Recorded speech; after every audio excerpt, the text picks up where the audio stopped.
Order.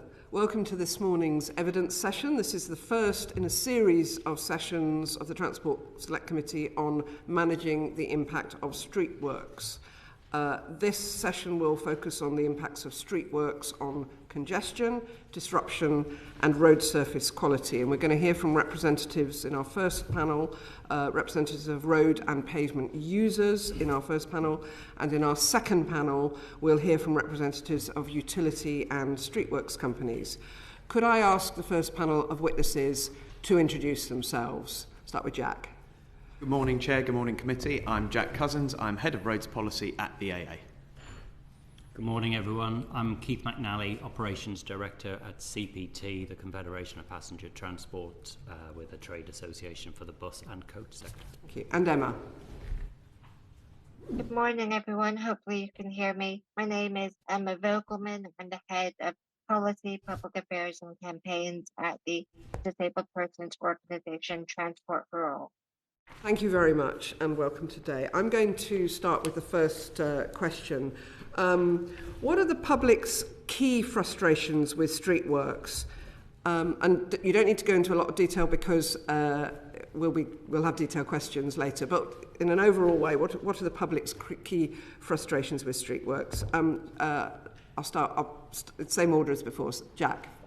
I believe the key frustration is down to their frequency, but also the fact that they pop up in many cases for drivers with very little notice.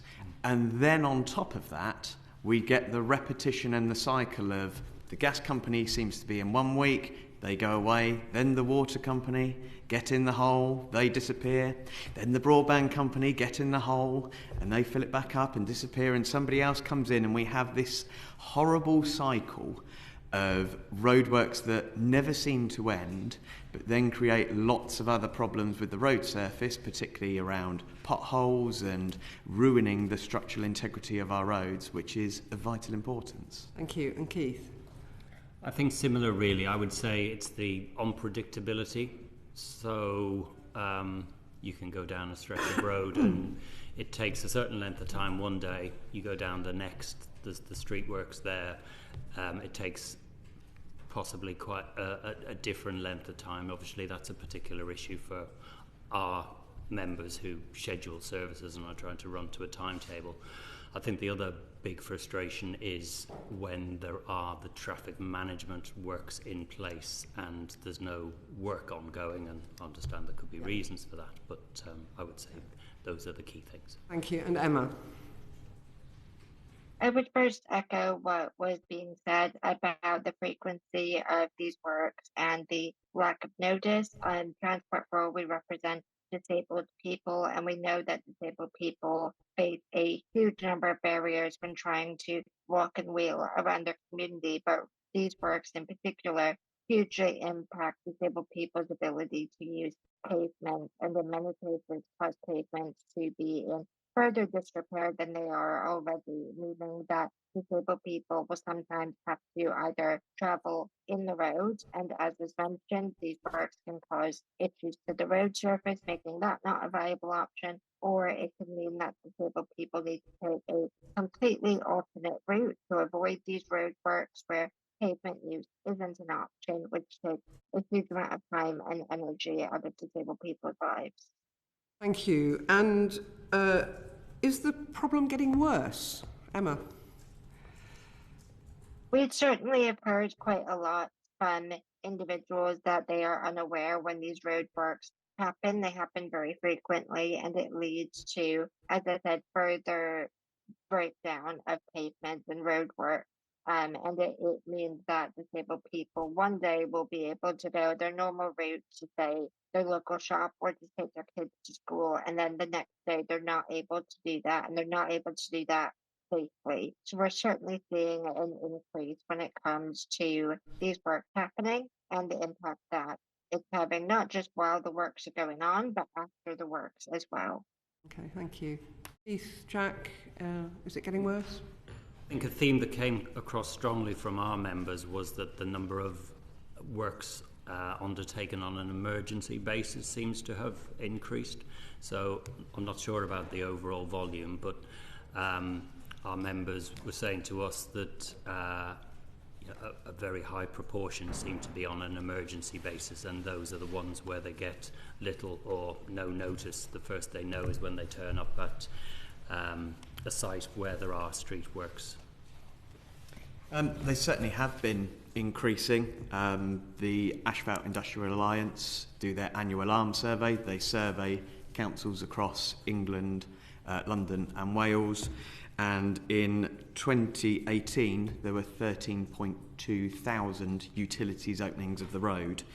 In the 2023 survey, that went to 17,000 per local authority. So it's clear that more work is going on. There are contributing factors to that, such as Project Gigabit, where we're trying to improve broadband across the country, EV charging as well. We're looking to bring more chargers on board, but there is also more evidence of just general works going on from utilities companies, be them water, gas, electric. Thank you. Okay, Scott. I'm over here, thank you. You're over there. Scott. Just connecting to the points Ruth had made, I mean, Keith made a really good point about emergency works. Is there any feeling that that status has been abused by utility companies? Perhaps they're not absolute emergencies. Yeah, the sense that we got was that our members feel it is. It's difficult to tell. I think, in fairness, the point also came through that in some places the infrastructure seems to be crumbling. So you can have a fault with a water main or something, and then there's another fault with the water main further down the road, because the whole thing really probably needs to... It's proactive versus reactive, I guess, and it's about getting that balance right. So Ruth's question really focused on roadworks in general, but if we talk about, mismanaged and poorly planned works, what are the specific issues associated with them, both for road users and people who are using their footpaths? I think a big one is the length of time that when there's pre-notification, it's normally for a set period, and we said in our written evidence that we appreciate that there needs to be contingency, etc. But I think a really big frustration is when a bus operator or a coach operator makes provision for a closure or temporary traffic lights on a particular day, then the particular day comes and the road is completely clear. And likewise, at the end of a set of scheduled works, the works continue when we had expected it to return to normal. Right. I'll let Emma go, she has her hand up. Oh, sorry, Emma, I didn't spot your hand on the background there. No, that's fine. Thank you, Jack. What I wanted to chip in was that what we are seeing is a lack of coordination between these different projects. So whether they are emergency repairs or if they are long thought out projects, planning where these go and when is really causing a barrier for disabled people, because sometimes if one project is going on, that means that another route will need to be made available. And if that route is also receiving work, then it makes it even more difficult. So I would say the coordination between these projects needs to be better thought about in terms of what, if you're taking away one option of a road or a pavement for the community, what are the other routes that are available, and making sure that you're not working on those at the same time. Okay, I'm going to ask you a leading question, Emma, and follow up to that, if you don't mind. So we're talking about mismanaged works here. I mean, many local authorities will have really clear guidance to utility contractors in terms of how their works should be laid out, so that so people can get through them, pedestrians and people in wheelchairs, etc., parents pushing buggies. Is it your feeling that that guidance is followed by utility companies? That's my leading question. No, that's a completely fair question. I can't speak to whether or not that is always being followed by utility companies, but what I do want to share is a quote that we received from one of our members in the lead up to this evidence session. A person got in touch with us saying that essential water pipe repairs were happening in 2024, and they didn't install any replacement ramps or drop curbs. Until this was pointed out, anyone with the need to walk would need to walk around the block, cross over the road, travel a few streets in the wrong direction to get back into the road. So I can say that guidance that might be available in terms of what are the alternate measures that need to be put in when these works are happening to make sure that disabled people are able to continue to use that area is not as frequently as we would like to see. Yeah, that's powerful, Emma. Do you want to come back on that quickly, Jack? Just very quickly, in terms of the coordination of works, there was a brilliant advert by Heineken in the late 90s. There's a team of road workers, they're in the hole, and a broadband or an internet company drives past, they go, oh, you've got the hole open, can we get in with you? Oh, this is a really good idea, in they jump. The water company drives past, oh, we'll get in as well. And all of a sudden they're going, wow, we're saving the public lots of time, money and effort here, we're only in the hole once, this is brilliant.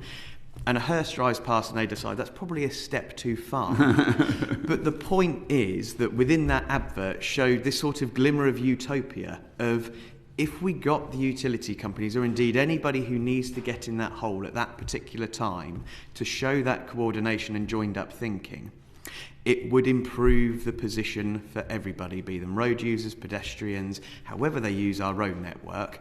That joined up thinking is what's desperately needed. And we'll be, if you're staying for our second set of witnesses, we will be exploring that very point. Okay, thank you. Rebecca. Great, hello, hi. This is a very live issue actually for me. I've got 2 bits of casework going on in different ends of my constituency with some significant delays and obstructions and 6-month-long lack of buses, etc. So it's good to be able to ask you these questions this morning. What is your assessment of how well street works are managed to minimise travel disruption? A couple of kind of leading questions. What could be done better would be probably a good place to start, but equally please feel free to tell us some of the problems, although I'm guessing that's in the evidence you've submitted as well. So. Who do you want to ask? Emma, do you want to go first, please? Absolutely, thank you. So I think the first thing that I wanted to raise is that often there's very poor communication of what disruptions will be in place and what are the alternate ways that disabled people can use that area and to access that area of the community. So I would like to put that in there, but we also know that there is a huge lack of accessible diversions when these works are happening. As I said, disabled people may be needing to go into the road where we know that there are potholes and other dangers there. So I wanted to put that in. We also know that things like trip hazards are very common when these works are happening, and not just the blocking off of pavements or roads, but also the very confusing layouts and crucially the impact that this has on disabled people, but really all members of the community accessing different modes of transport as well. This isn't just an isolated issue to walking, wheeling, cycling, or even just to driving. It could be that a disabled person is now completely unable to access a particular bus stop because of work that are going on. I think that's particularly important now when we're looking at how can we better integrate transport to look at journeys as multimodal, because there never will be just a single mode of transport used in a journey. Even if you're traveling by car, you're still interacting with patients at some instance to say even just get to the car that's parked in your own drive. Great, thank you. Keith, what would your comments be? I think for us, the issue is that bus operators in particular tend to liaise with the public transport function within a local authority, and then it's the highway element of the authority that deals with the utility companies. So where we can join them all up, I think we can achieve better management of works, and there are some examples that we mentioned in our written evidence, such as in Oxfordshire, where there's a champion within the authority that makes sure that, or tries as far as possible to tell the operators what is planned and then consider alternative ways of doing things, and that can take different forms, but it might be changing the timing of the works, shifting them to another time of the year, that sort of thing. But I think those are the exceptions, and we really need to try and make those the sort of standard formula. that approach where there is that coordination within the authorities for at least the pre-planned works. And Jack, I mean, you've kind of touched on it with your vision of utopia already, but is there anything more that you think could be done better? So certainly proper planning and proper coordination between anybody that needs to get to dig up the road should happen. I mean, it's also worth saying that there are over 200 bodies that have a right to open the road network. So they're all they've all got that opportunity that if they feel they need to get in there, they will do so. There are some things outside of proper coordination that could help. So, for example, access off the street through manhole covers and things like that. That might be an option. We don't do it a huge amount here in the UK, but it works elsewhere across the world. That could be an option. But then, similarly, it's not just about the disruption that happens at the time, it's also the disruption that happens afterwards. And we see that in many ways through to the poor return of the street once the utility firm has decided that's it, we've had enough. And indeed signage left after the event. How many times in your constituencies have you gone past an abandoned set of cones or signs and gone, that was 6 months ago and they're still there? No, that's helpful. John? Ollie, did you have a follow-up?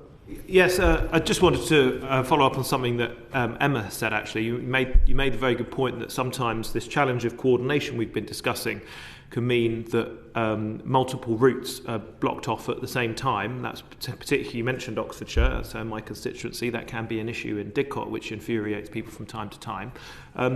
Have you seen any good or bad practice in relation to local authorities getting that overview geographically to try and ensure that a town doesn't end up being blocked up by multiple works and lights happening at the same time? So starting with Emma. Absolutely. So I think what I'd like to say in relation to local authorities is that our research has shown that 4% of local authorities have reported spending 4% of their maintenance budget on repairs to pavements caused by utility works. And I know that you're speaking with local authorities later today, but that is a huge concern from Transport for All's perspective, knowing that there are so many issues with pavement. It was the most reported barrier to all modes of transport that disabled people reported in our survey in 2023. So it's a huge concern. We've long called for there to be ring-fence funding for local authorities to repair pavements, particularly when they are causing huge and sometimes very injury-inducing incidents for disabled people. But I wanted to also come back to what you said about the good and bad practice. And I wanted to read this one particular example that was submitted by a member. This was after street works were done. They've said it took 4 months to get tactile paving replaced at crossings after the street work had been done. The workers had no idea what they were meant to do. I had to phone the highways director who had no idea what. And so that I think really shows a lot of joining up and really goes to the point that was made about this isn't just while the work is happening, it's a long-term lasting impact, and something as serious as not replacing tactile paving can be life or death for many disabled people. Okay.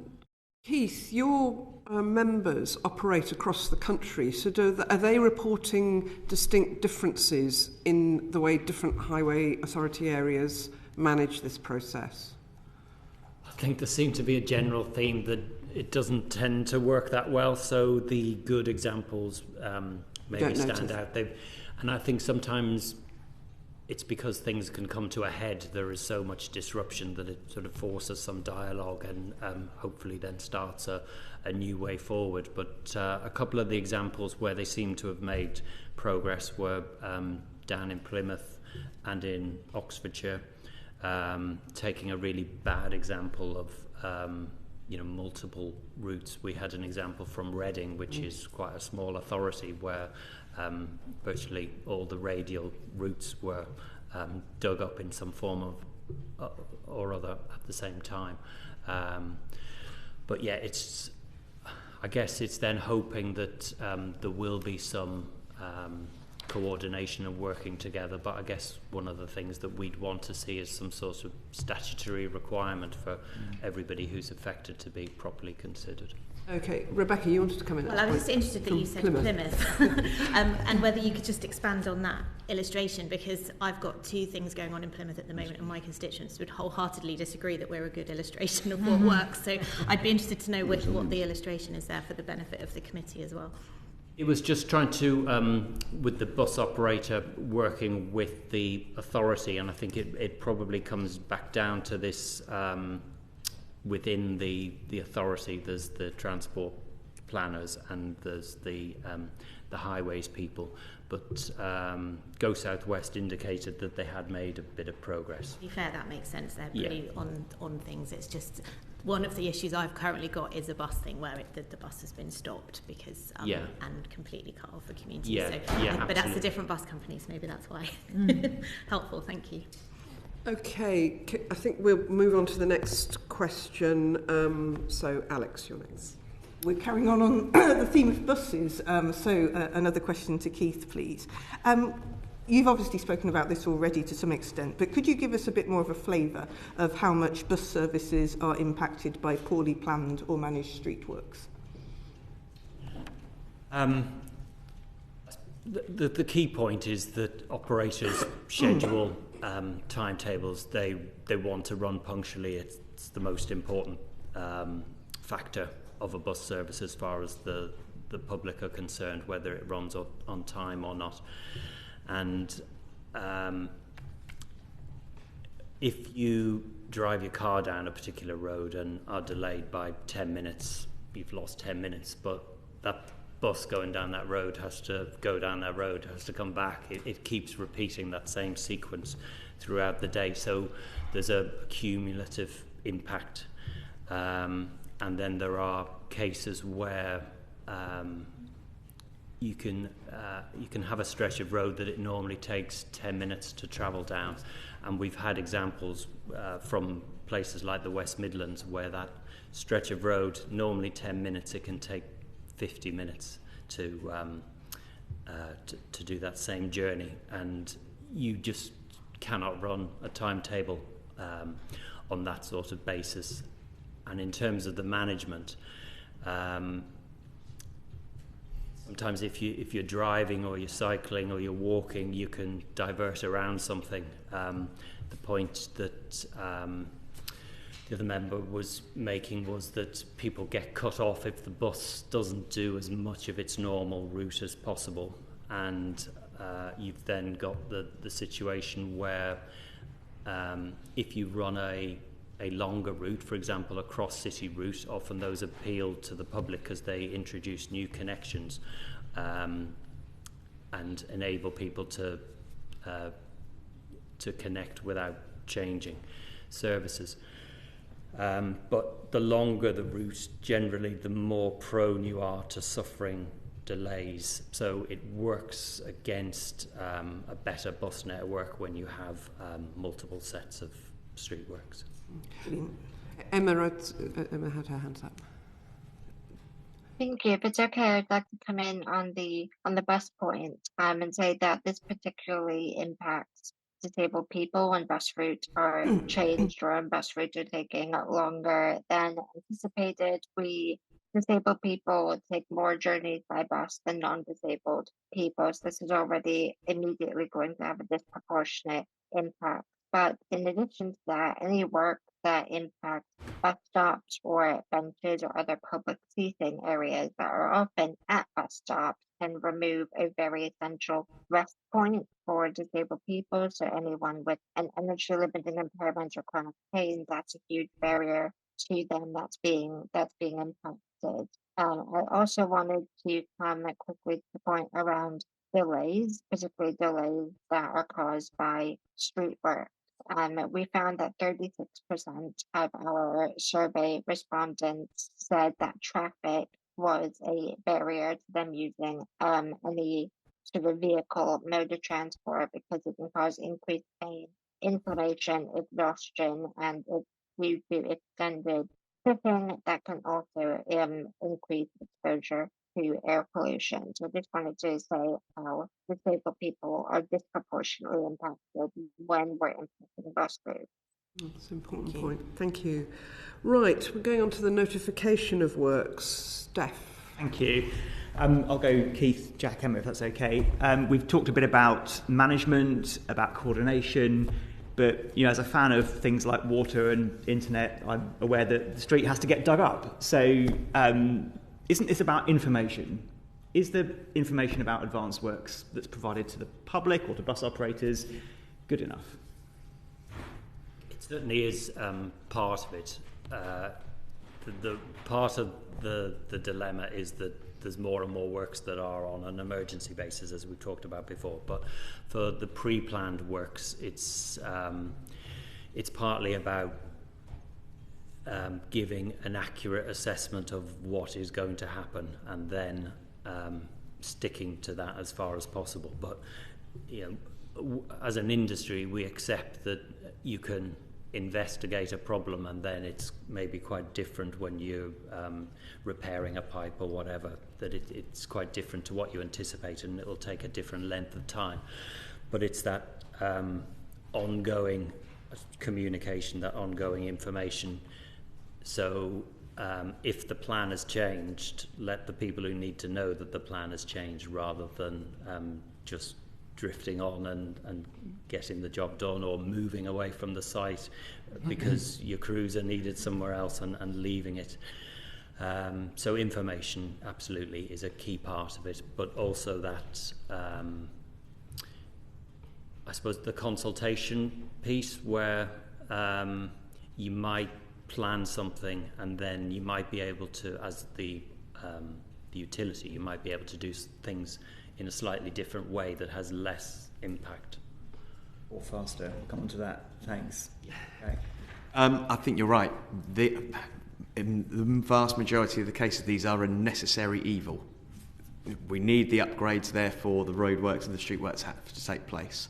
And I think we probably need to split it out a little bit. Notification before and notification during. So notification before, appreciate it can be very difficult, particularly for emergency works, especially legitimate emergency works, of notifying members of the public. But that's where we're moving into an ever social and digital world. We need to try and get the message out there very quickly. Really sorry, we have to do these works. These are the reasons why. This is how long we think it's going to take us. Here's a dedicated website to get your information. For the pre-planning stuff, and again, thinking about that uniformity and marrying everybody up, wouldn't it be great if a local authority could turn around and say, for this period of time, we've got these utilities companies all working in the road, this is what they're doing, this is the estimated time frame. By doing this, it will reduce the congestion by X, rather than having individual ones. That's a really good positive thing. But again, getting the message out to road users and constituents is difficult. One of the systems that is often frequently used is putting the advert in the local newspaper. Sadly, not many people go and buy their local newspaper, so it means we have to evolve with that. We have Many to make areas it don't more have digital. local newspapers anymore. Indeed. Yeah, exactly. And if I think about my own home county of Hampshire, and I only know this really because I'm a nerd when it comes to all this stuff, is local authorities produce roadwork maps that you can log into, and you can see right in the next what's happening today, what's happening in the next 2, 4 weeks, month, whatever. As I said, I should know that because I'm a transport nerd. But if you told that to somebody if you just sort of said, you know this is available on a map, they go, really? Is it? And they might go and play for that day or two, but then they forget all about it. And certainly, you only really look at it when you're doing a big journey or you're thinking about something in particular. Maybe if you're a road cyclist, for example, you're thinking, actually, I don't want to go where roads are closed. You might use the mapping for that thing. And then in terms of notifications during, there are legitimate reasons why there is no workforce in the road. For example, we need the tarmac to dry. Tell us. Yeah. It's one of the biggest frustrations is, why is nobody there continuously? Tell us. People will understand if there's a legitimate reason why nobody's there, but information is key. Thank you, Jack. Emma. Thank you. Just want to echo the point that was made about consultation again for pre-planned works, particularly consultation with disabled people whose voices are most often excluded from planning decisions. I did want to just come in on the point around the ways that we communicate this information to residents. So appreciate that local newspapers are becoming less and less popular, but I really want to advocate for a range of methods to be used to communicate this information to those who might be impacted by it. Research has shown that 23% of disabled adults are non-internet users, and that could be because they don't have access to a device that connects them to the internet, but it could also be due to inaccessible applications, websites, and other digital tools. And so I am immediately after this going to go look into that tool that you mentioned, Jack, and look at how digitally accessible it may or may not be for disabled people if they have equal access to that information. So thank you for that. I also wanted to read a quick quote again that was submitted by one of our members, and I think this speaks a lot to the ways of communication and shows that it's not sufficient. A member got in touch with us to say, we had street work outside my class. I didn't manage to leave for a whole week because I was too nervous to approach them and ask about alternate routes.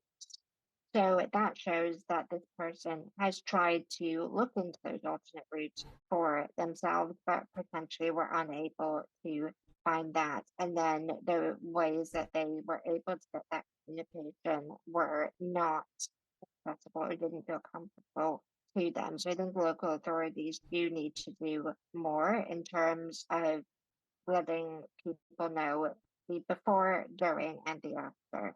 Thank you very much. I've got a couple of supplementaries on this. You started talking about alternative, better communication methods, which I'm really interested in. Before we come back to that, specifically on emergency closures, and perhaps even on things as prosaic as the signage, the information, the detail. I represent a rural constituency where you could describe driver behaviour as, should we say, confident and persistent when faced with road closure signage. Anything specific on information around emergency closures from anyone? I think, again, it's how, and it's really difficult, how can you very quickly convey to that road user, this is why we're here and this is how long we think we're going to be. At the moment, we use short, sharp messaging, emergency works. That's all we sort of say, really. But if there's some way that we can try and flesh that out where people can find more information, it can only be to the benefit of everyone else. Thank you. And on alternatives, better things we could do, you've all touched on what an alternative could look like. Any other comments on how information could be provided in a more user-friendly, accessible and better way?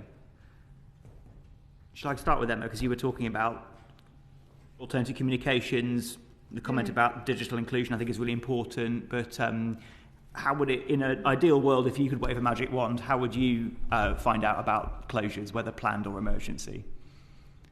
Yeah, no, I think that's a very important question. I think from Transport for All's perspective, it's not providing the information in only one way. It's to really think about the different ways that all members of the public need to receive information. So we're seeing it quite a lot with various government works and projects that are going on right now, that alternate formats of things like consultations or information are not being provided. So making sure that you have those range of options. Do you have an easy read version that someone with a learning disability, for example, is very clear on what is happening, why it's happening, and how they might be impacted and what they should do if they are? Are you providing a BSL version of that information? Are you providing audio versions of that? It's really important to have as many modes of communication as possible, because that's the only way that you're going to meet accessibility needs. Thank you. What was ideal for bus operators and coach operators? Is it a daily job sheet? Is it a systems integration thing? What would be the best case scenario? Yeah, I think there has to be specific communication with bus and coach operators. Every operator that provides registered local services needs to provide open data about their services. So there's no excuse for not knowing that an operator runs down a particular stretch of road or street. And given that individual users of a piece of highway infrastructure, there are going to be challenges communicating with every individual. For each operator of a registered service, there are hundreds, thousands of people who will be affected. So we feel that bus and coach operators should be a primary target for any information that's shared. There should be specific information for that operator so that they can try and make the journeys of all those people who are planning to use their services better. Jack, your example of the map really proves the point that communication is only effective if it's received and not just there. Any comments from you? Exactly that. One of the things that we've thought of is when there's a power cut at home or the water comes off, you very quickly get a text message going, we are aware that your electricity's gone off, we're working on it, we think this is how long it will take to return.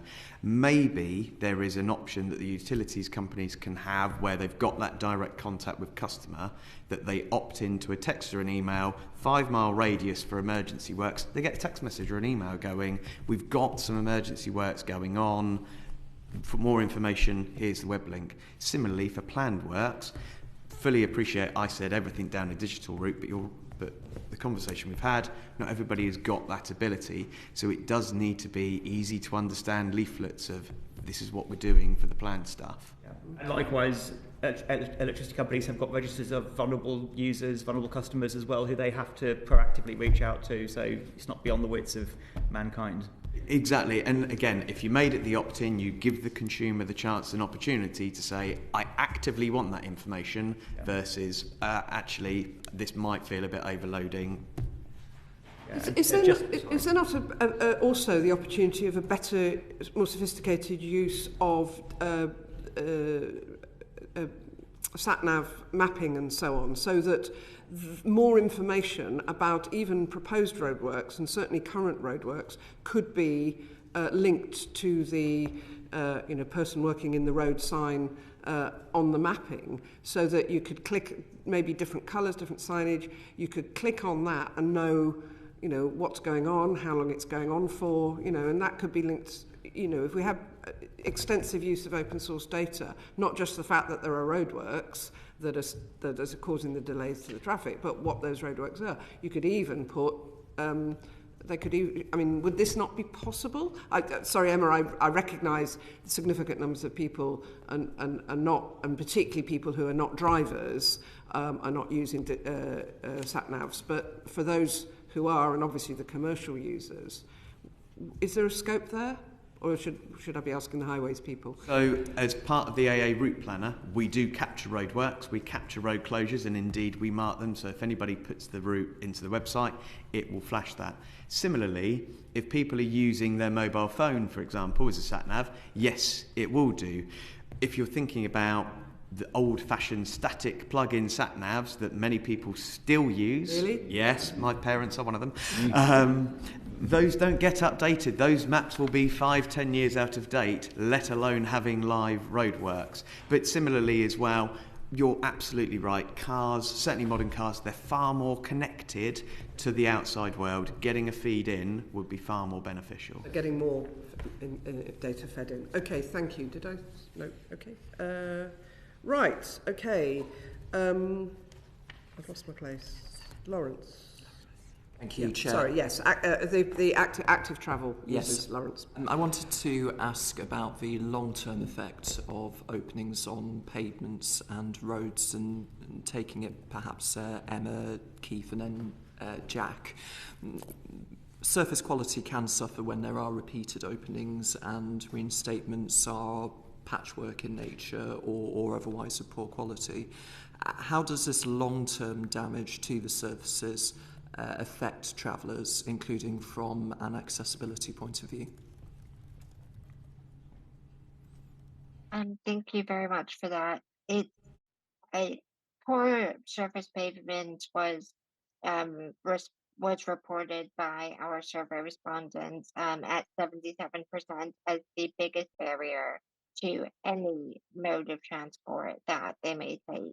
it was the most frequently cited barrier across all of the modes, so it's hugely impactful. And I think there's so many calls on local authorities' budgets in terms of what they can spend on surface work and pavement quality, but there just simply isn't enough funding available. So when there are continued or there are exacerbated issues that come from street works, it does mean that yet another section of the pavement is completely inaccessible to disabled people. So it has a huge impact on the long term as well. I'm just trying to find a quote from one of our members. So I will find that and I can send that through later on today if that's okay.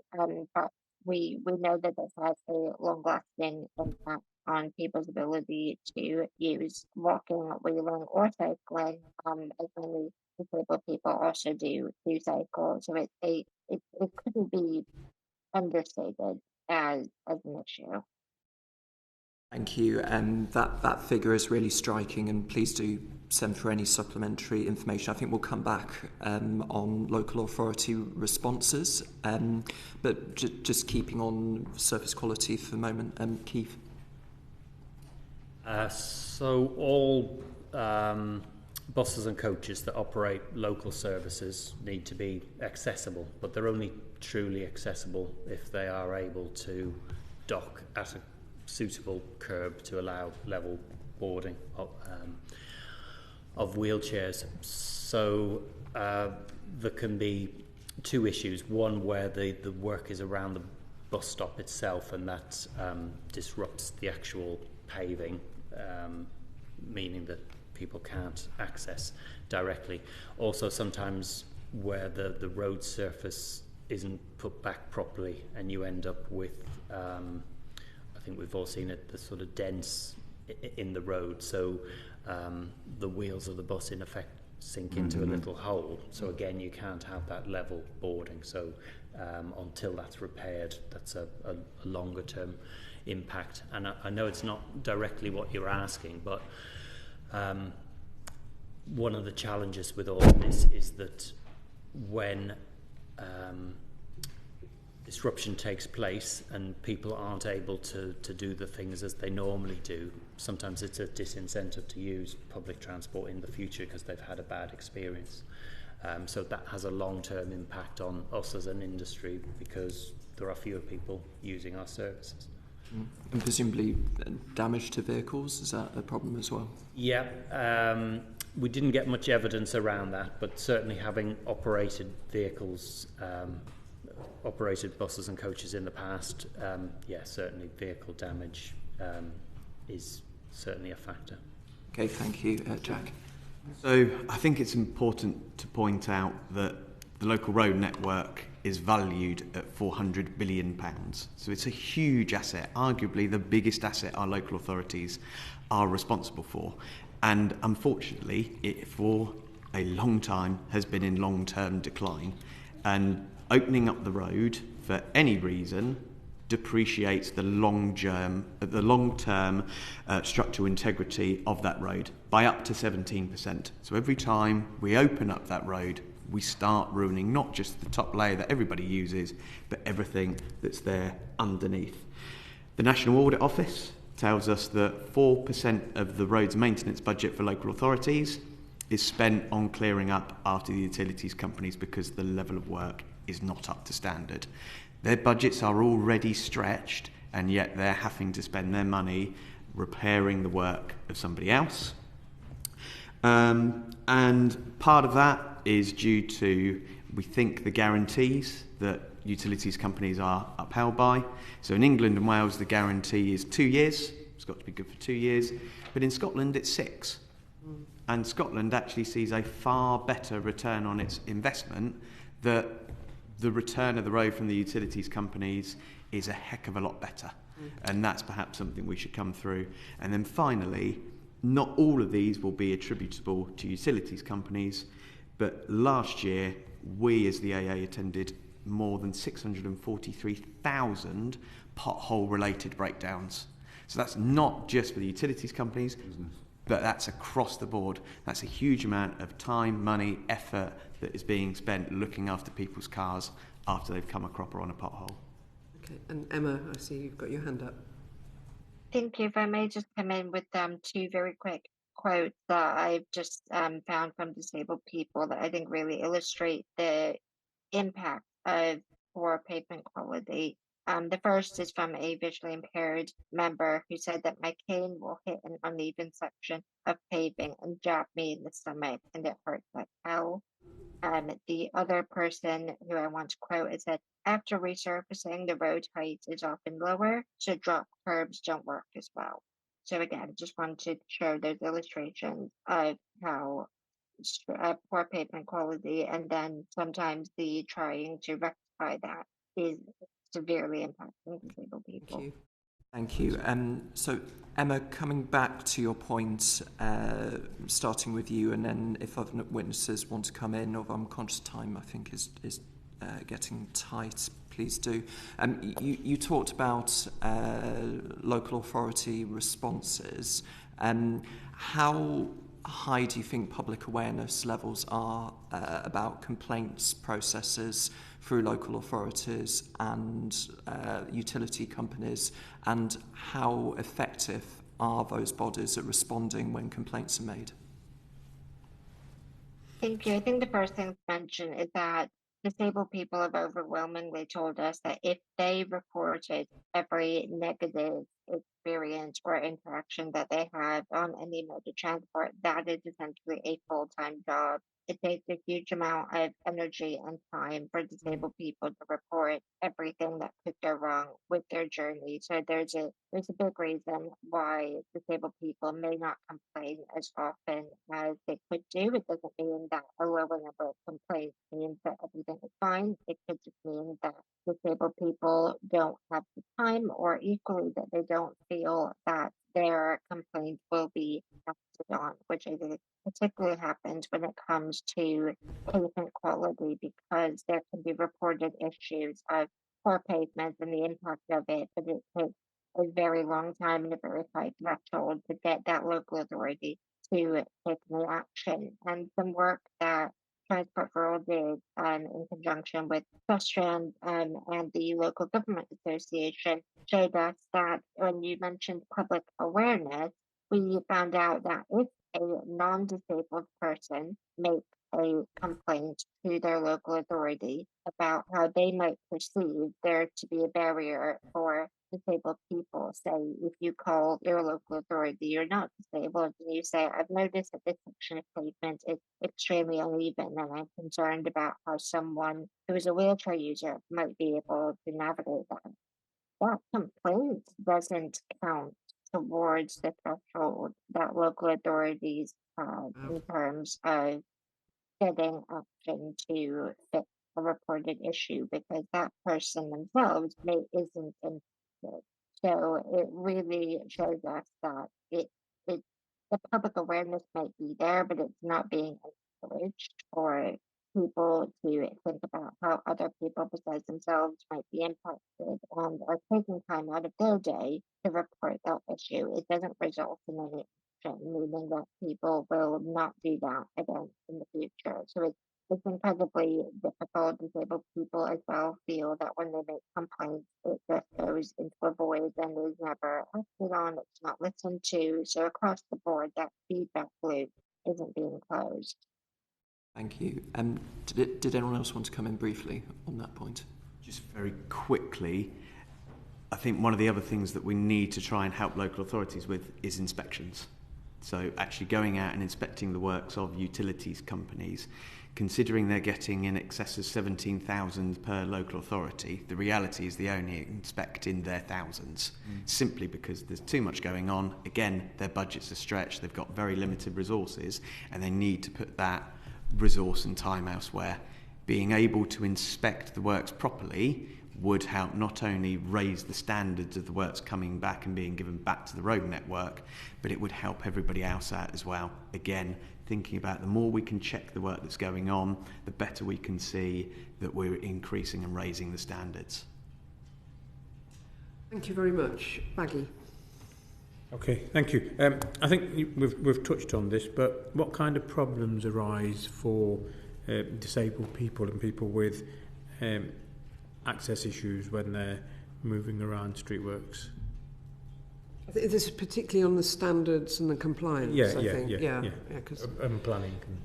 And the planning of streetworks. Yeah, okay. Start with Emma. Sure. So I won't go over points I've already made about how disabled people are impacted, but I will say what some of the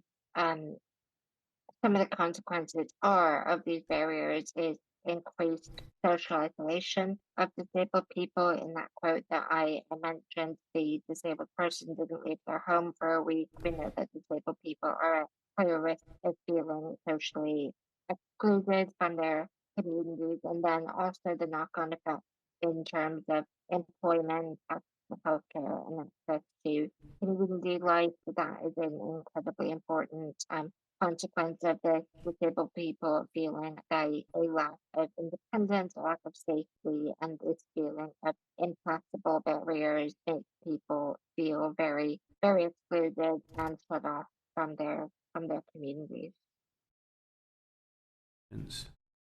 So there's problems around the stop itself for buses and coaches. There's access to the stop for the bus and coach users. So the stop itself might be fine, but it's the route to get there. There's the problem for the bus or coach actually navigating to the curb and getting a straight line to enable wheelchair access in particular, but sometimes ambulant disabled people need decent level access as well. And then there's the problem of where a stop is closed because of a road closure or other works. It's what alternative stop provision there is. So sometimes there's a temporary stop, but that may not have a proper curb in the way that the original bus stop would have. So again, it's just cutting off that access and making it more difficult for people to get on and off.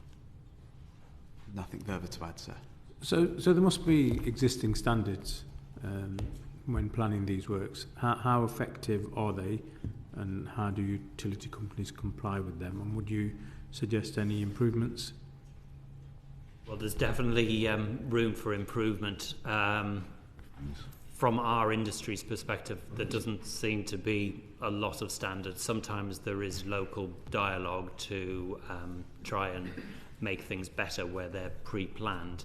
But I think we'll all probably have seen a temporary stop at somewhere that isn't really suitable for disabled people.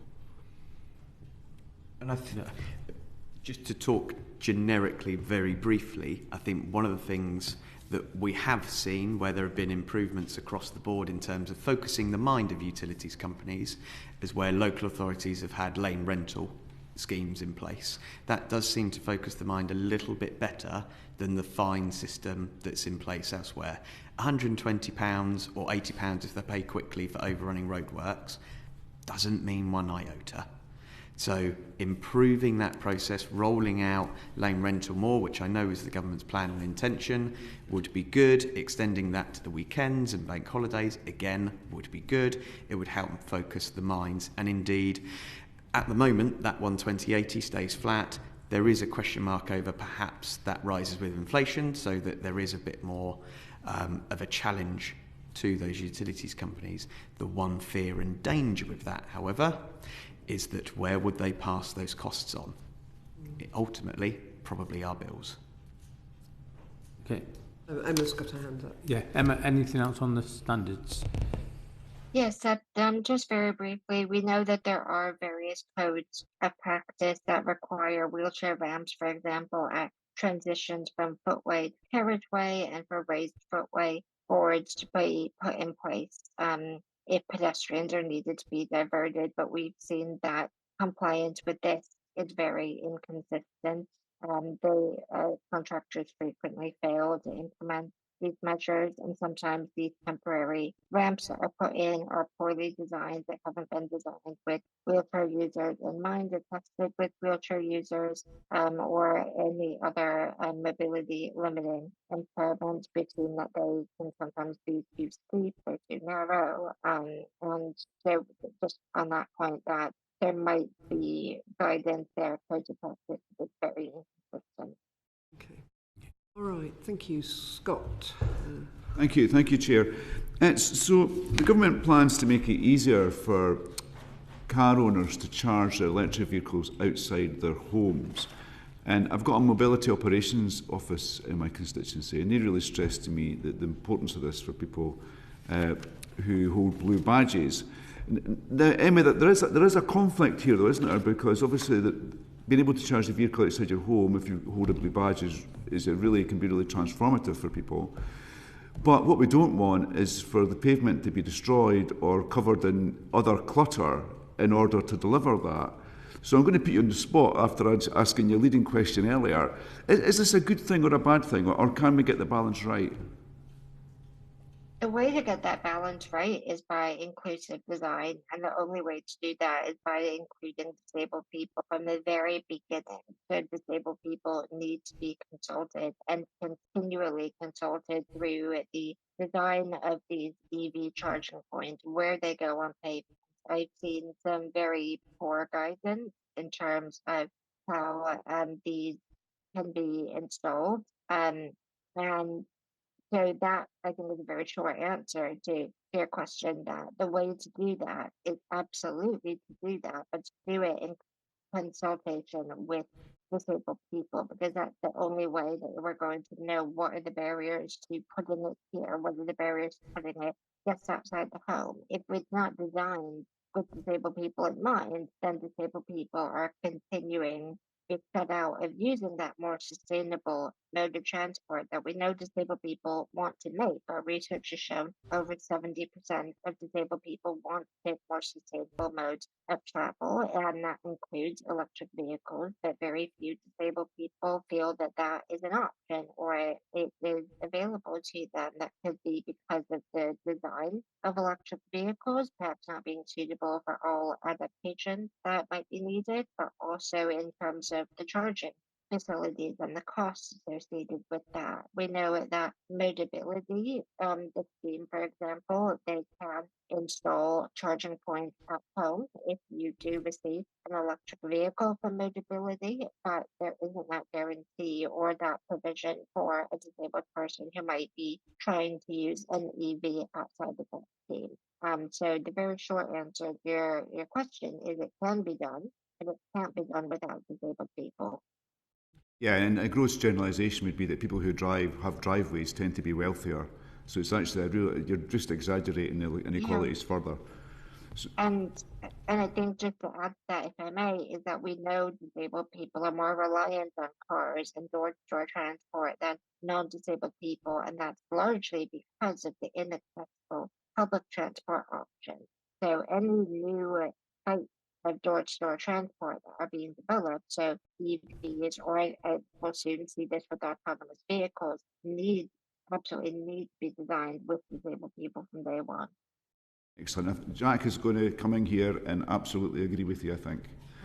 I am. I mean, if we think about it even wider, there are 40% of households that don't have any form of dedicated off-street parking. And with the mass transition that the government is hoping to achieve from combustion to electric, solving that query of how do we cater for terrace housing and proper residential areas is key. So there's lots of grants that local authorities can use, such as the On-Street Residential Charging Scheme grant, the AUX grant, and the levy funding, which is split in two, one of which is capital funding to actually fund the charges. The other bit is really important, giving local authorities the opportunity to invest in people to design the schemes in their area. So where you have got high density residential areas, we need to introduce some form of community EV charging. How do we do it? Similarly, when we're thinking about people who want to connect from home who live on a terrace street, things like cable gullies are very popular now. So carrying those forward to, therefore we're not trying to traipse cables over the top and be clever hanging them with trees. I've seen it done. Or indeed plastic ramps that are big, heavy and intrusive to wheelchair users and people with pushchairs and buggies. That's not great. So cable gullies are a good thing. And then similarly, we have also seen local authorities wish to move the street infrastructure away from the curbside, so moving lampposts to the walls and the borders of people's front houses. Actually, one of the good ways to get electricity in a communal area is through the street lights. So potentially, do we maybe have to move them back? But again, all of that's got to be done in consultation and lockstep with people like Transport for All, for other wheelchair community users, to see how do we best get that balance. It is difficult because we can't sacrifice, accessibility for driver convenience, and I see Emma's agreeing, which is fantastic. Ruth. Right. Sorry. No, that's fine. I think, thank you very much for your responses.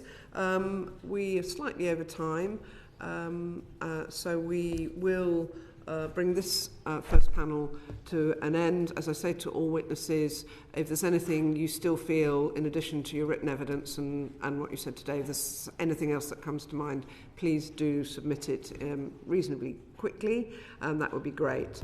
And also thank you for the time you spent preparing for today's meeting. I'm going to suspend the meeting for a few moments while our next witnesses take their places at the table. The sitting is suspended. Order, order.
Order, order. Welcome to our second panel. Could I ask you each to introduce yourselves, starting with Till? Good morning, I'm Till Sommer. I'm the Head of Policy for the Internet Services Providers Association, in short ISPA, essentially representing broadband providers and broadband builders that are currently involved in essentially the largest infrastructure project in the country, investing up to upwards of £30 billion in upgrading the UK's fixed telecommunications infrastructure. Happy to go into more detail on that later. Thank you. Clive. Good morning all. My name is Clive Bairsto. I'm the CEO of Streetworks UK, which is a trade association across all 5 utilities we spend to speak to as wastewater, water, gas, electricity and telecoms. I'm also, I think crucially in the context of this, also co-chair of an organisation called Hawk UK, which is the Highways and Utilities UK committee, where we come together with the Joint Authorities Group, either local authorities and highways authorities as well. Thank you. Thank you. Mark. Morning all. I'm Mark Whittaker. I'm Head of Works Quality and Management Systems at Cadent Gas. My expertise is around compliance of reinstatement and safety compliance as well, while we undertake street works. So thank you very much. I'm going to kick off with the first question. So, utility companies do really have a poor reputation amongst the public for causing disruption to their journies, although they often blame the council as well. Yep. But is it fair to blame utility companies? Who wants to go first? I'll start with Till. You're happy to go first. I mean, I totally get it. You know, I mean, frankly speaking, if you encounter roadworks, streetworks, it sucks. I got stuck in traffic earlier today on the way in. That's why I was a bit late for the first session. That was actually just due to traffic. But, you know, it totally, like, nobody loves encountering roadworks, streetworks, traffic disruption. You know, it's annoying to everybody. The question, though, is really whether this is sort of a really sort of an adversarial question, or whether we just need to look at why those roadworks are taking place. And in the case of my members, already mentioned, no, we're effectively involved in, like collectively my members are essentially involved in one of the largest infrastructure projects in the country. And what they're doing is they're building completely new telecommunications infrastructure. And the work that's being done today is really laying the foundations for the digital economy in the UK of the future. You know, it's a backbone of the digital economy, a digital public sector, and, frankly speaking, digital society. So if we don't do this work today, we will, you know, effectively suffer in the future, because, you know, it's essential to modernizing the economy. It's essential to a lot of the government's core ambitions and missions, you know, whether it's industrial strategy, AI policy, looking at life science, or even more smaller, you know, looking at your constituents being able to run a business from anywhere in the country, and if it's in some shape or form digital, you know, being able to access a global market without moving to London, without moving to Manchester or other centres. So the stuff, at least on the broadband side, that's happening at the moment is like of such a fundamental nature that you kind of really need to, I would sort of propose to look at it less from a adversarial perspective, but more as a sort of, yes, there's short-term disruption, but what we get from that is a digital dividend that will now empower the UK for essentially a generation. Yeah, and that'll be the same for the the other utilities have always been there, but we've now got this new emphasis as well. Clive? Is it fair? Yes. It's probably fair that there is a certain degree. I think we have to think about the scale of it, though. I think on record there is the accountability disruption from utility streetworks is something in the order of 5 to 7% of disruption. Now that's an exceptionally modest figure. Indeed, I was talking to my colleague outside who was on the panel before, and he would, for example, explain things like water, rain, flooding. These all have dramatic impacts upon our levels of disruption and peak disruption. So is it fair? Yes, it is. But I think we need to be aware of that scale. I think it's also worth me pointing out that when you look at streetworks in the road, and it's on record within the documentation you've seen, about 68% of streetworks are carried out by utility companies. 32% of those are carried out indeed by the highways authorities themselves. So just for context, Chair, I think it's worth putting that into frame. Thank you. Mark, Cadent Gas? Yeah, I would agree with Clive there. In terms of the utilities being pointed out in terms of the disruption cause and the quality, when you see sign light and guarding out on the network, you just assume it's utilities who are doing the work, and it's not always the case. There's a lot of roadworks going on for good reason in terms of junction realignments, there's pedestrianisation going on, there's electrification going on. There's a lot of works there, and you would just naturally assume it's all utilities. So we have in this session. This session today, we haven't defined. Obviously, streetworks are works underneath the surface, and there are other forms of roadworks that are done usually by highways authorities, which we're not really covering in these sessions, but they all add, as you've pointed out, Clive, they all add to drivers' frustration. You don't all have to answer this, but do you think there are methods or processes which have the potential to make streetworks less disruptive? Yeah, go on, Clive. Yeah, thanks, Chair. I think there are means underway, and that some of that we have heard in terms of proposals from colleagues on the panel before. Some of those are already under consideration. Some of those are in part implementation. And, we do have a lot to learn both internationally, nationally in devolved nations. And a lot of that learning is being taken on board. So I don't think it's an industry that sits still. I think I've been involved in this industry very closely as CEO for about 7 years. It is a learning industry, but there's also an enormous amount of pride by the people who work in the industry to deliver and get better at what they do. And it's probably pretty obvious to everyone around this table here that, probably nobody generally leaves school and plans to join to do street works. It probably doesn't happen. Most people might leave school at best and think they might join a utility. But the curious thing is, once people come into street works, they understand the environment. There's extraordinary diversity in terms of the availability of roles between front office in the streets, I'll come on to that, and back office in the companies themselves. The people tend to stay there. And they do tend to stay there. They learn, they contribute and add value as they go. So I just offer that as a bit of a context, yeah. We'll come on to skills and recruitment shortly. But Mark. Sure. Yeah, so in terms of innovation is a driver behind everything that we do in utilities. We want to disrupt the public as less as possible.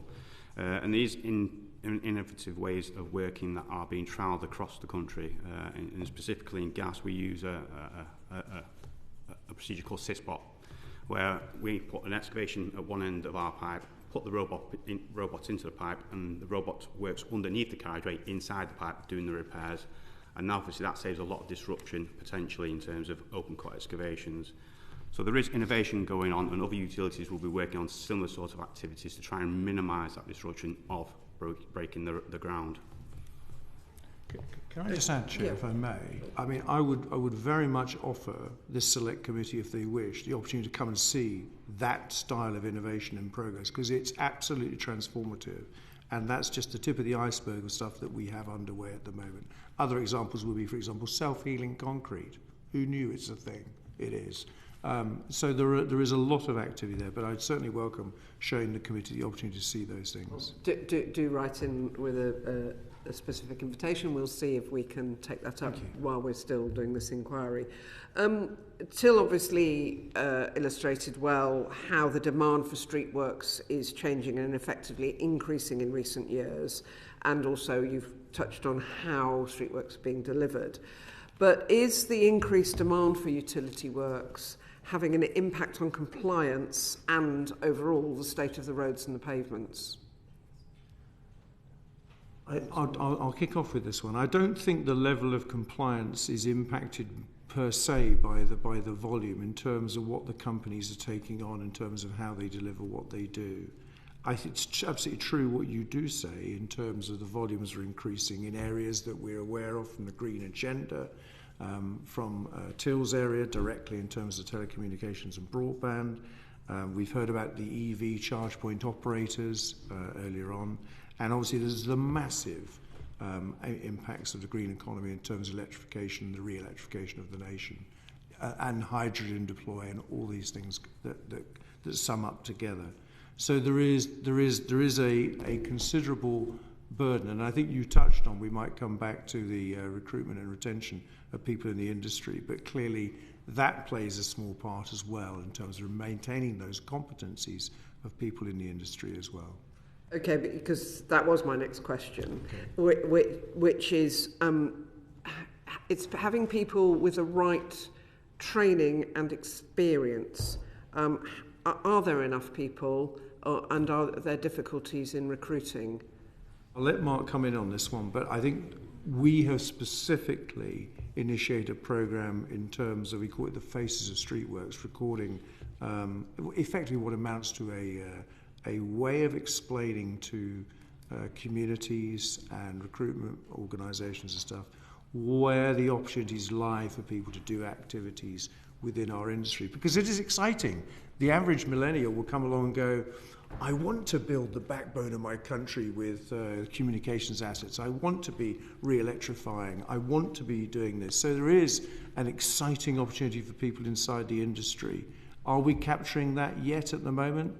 chair, frankly. I don't think we probably are, but we have plans in place to do so. Anything to add, Mark? So in terms of the qualified and competent people working on the highway, there's a street works register of qualified engineers who work on the highway, and they'll be qualified to work for certain parts of the process, whether it's backfill of the excavation, whether it's reinstatement of hot lay, or whether it's reinstatement of flags. That is all carried out throughout the years in terms of the competency checks. It's a 5-year cycle to renew that qualification, and there's sufficient people currently in the industry to manage those levels of reinstatement works that are going on. As Clive said, the challenge for us now is bringing new people into the industry to make it exciting, to understand what we're doing as a utility sector, building for the future infrastructure of the country. So it's how do we get that younger generation through to start working in this sector. You talk particularly, Mark, because you're from a specific operator, and you're responsible for the standards of the works that you're responsible for. I think the reality in the world is that there appears to be an inconsistency between sectors and even between specific providers looking at util. Colleagues have experiences of, and I think there's a national issue about at least one particular provider. Is there a difference between the new providers, the internet and high tech services, and and electricity, gas, water towage? And also, how do you ensure, within your perspectives, consistency among different providers? Yes, I would say that so the broadband sector has seen a significant sort of level of disruption and change. Lots of startup companies coming in over the last decade, really. That's incentivized by government. It's a government policy to have competitive broadband rollout. It's highly important in terms of resilience, keeping prices down, speeding up the pace of a rollout, and having in the future networks to choose from rather than just a single provider in your local area that does your network and dictates the prices in a way. So it's hugely important from that perspective. I would say, as the whole process started, there were probably some teething issues with some of the new entrants, but over time and quite rapidly, they have scaled up. They're using the same contractors as in gas or in other utility companies. And so when I speak to my members, and especially sort of streetworks teams, it goes back to what Clive said earlier, the level of pride in the work and the significant processes around quality, reinstatement, overrun, how quickly you build, is just significant. It goes way beyond what is required by legislation. The legislation is huge. We have about, I forgot the number, 160 odd different pieces of things we need to comply with if we want to do works under the road, and our members go beyond that. I think the issue, and this sort of goes back to scale, is like I said a number of times already, this is one of the biggest infrastructure projects in the country, but it's also really dispersed. So it doesn't feel big. A provider comes down your road and they dig a small trench, and you think they haven't done a good job, but that's one of millions of dig sites across the country. And if you look at sort of one provider I spoke to, if you look at, for example, fixed penalty notices they received, it was in the thousands for a year. But you then look at the percentage, and it's less than 0.5% of all the notices they've provided. So I think it's scale-ish to a certain degree, that in some cases stuff goes wrong. I think it's a lot less prominent nowadays than it potentially was in the past. There was a huge amount of upskilling, and as I said, there's a huge amount of pride in the sector in getting it right. And the other point is, and this sort of, again, very sort of specific to the broadband sector, we received a lot of private, some public sector investment. If you don't get this right first time, you need to come back and fix an issue. That goes away from your build envelope. You can connect for your homes, which means you make less money in the future. So it's not economically prudent to do bad work. And then the very last point on this, and I get, but this doesn't always work. You know, quite often the works that a broadband provider does is their first touch point with a local community. So they have a vested interest in keeping that community on side, because if that community doesn't then take up the service, you have virtually a stranded asset that doesn't give you any return on investment. Okay, I'm conscious of time, and I would ask that answers be a bit briefer, and one of our members will take up directly with you an issue with one of your members, Till. Can I now move on we're into the managing disruption and coordinating works? Alex. Thank you. So I think we're all aware of instances where the same stretch of road or pavement seems to be dug up repeatedly by different companies over a short period of time. Why does that happen, simply, and how do you think it could be avoided? Clive. So I think what you have to understand is the complexity of what goes on under our streets is very varied in terms of what is there and how it's laid out. So I mentioned our foremost responsibility under Hawke is, for example, one of the subjects we do is help to lay out where equipment should be in the street. And very, very simply, just to paint a quick picture for you, wastewater is at the bottom, water is next, gas is next, electric is there, and the telecoms and the ISPs will be in the top layer. Obviously, if you are excavating and doing a particular activity, and let's say you're the telecoms going in there, you're not going down to the bottom level at that stage. The second thing is, when you're excavating, you're probably not going to actually necessarily find what is supposed to be there that's there on the map. The mapping of the accuracy of all the activities and stuff that we have in our streets is not precise. And also, when you're going down into those sort of areas, you're finding there's legacy pieces of equipment which were not on the map at all. And I think all of us have walked through, London high streets or wherever and seen extremely complicated things under the ground. I think that complexity of what one is faced when one is doing that is something that one resolves as you arrive there. To address your specific question about, well, why do we not go back and all pile in at the same time? That is absolutely what we would aim to do. And indeed, we have regular coordination meetings with the local authorities and the highways authorities who have the responsibility to coordinate. They have the responsibility to bring us together, and traditionally, what would happen, there would be monthly meetings in your constituencies or in the regions where your constituencies are, where the authorities will bring these together and discuss what activities are going on. We, as utilities, we have a duty to cooperate with that, and we jolly well do, because it's in our interests. I'll come on to later on the reinstatement impacts of actually when you refill the hole in terms of what it means and why there are barriers to that. But the simple fact is, what is there is not necessarily what will be there.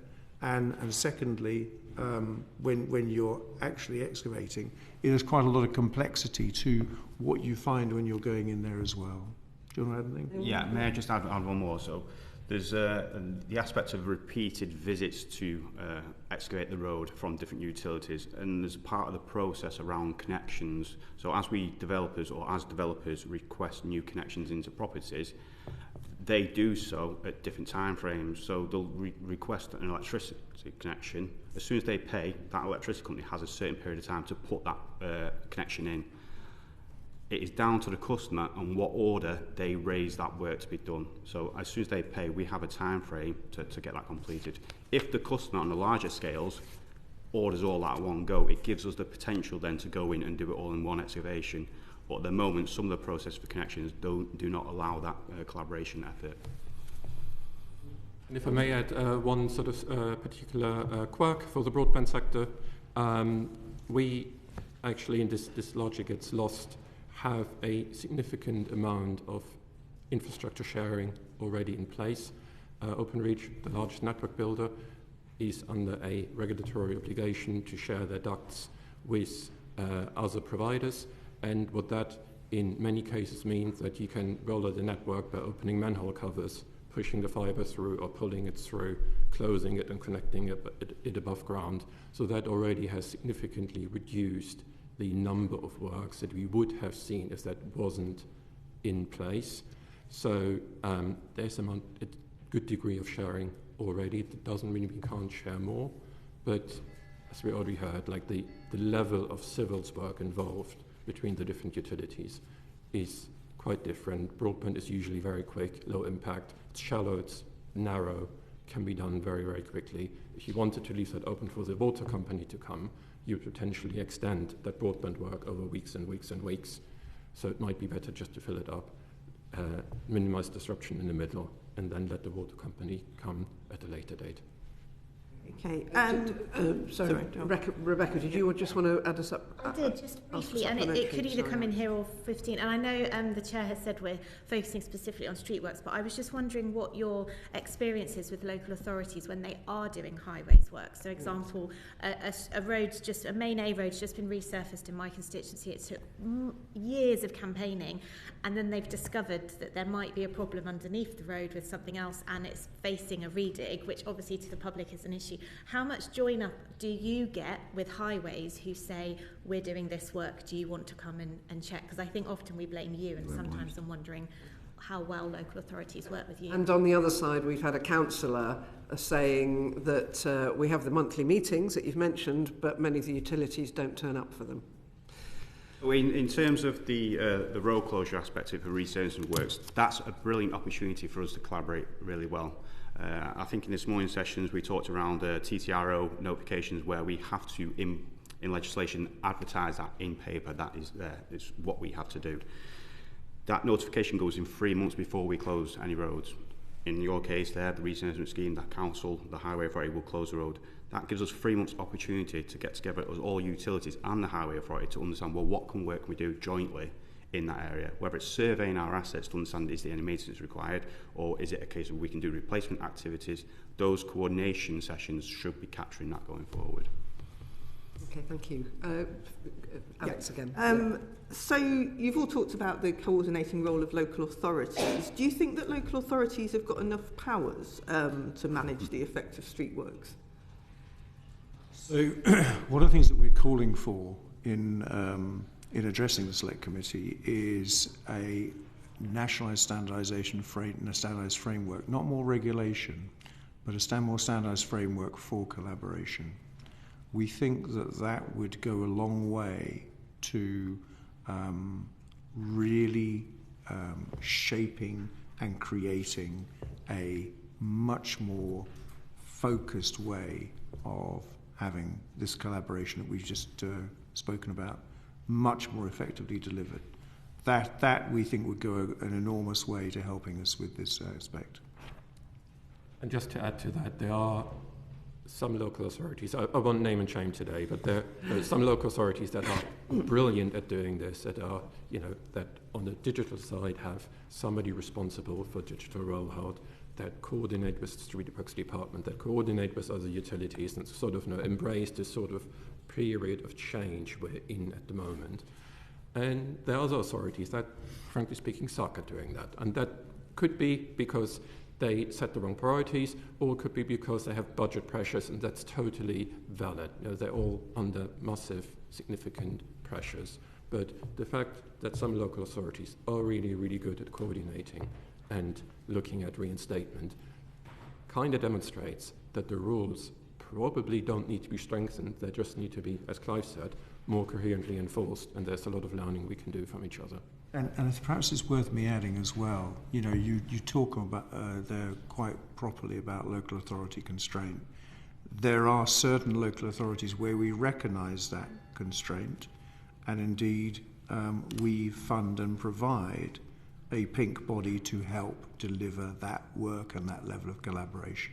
It tends to be in the areas where there's a burgeoning telecom, broadband, ISP insertion capacity problem. But that's certainly something that some of our members would tend to do to help the local authorities deliver on their responsibilities.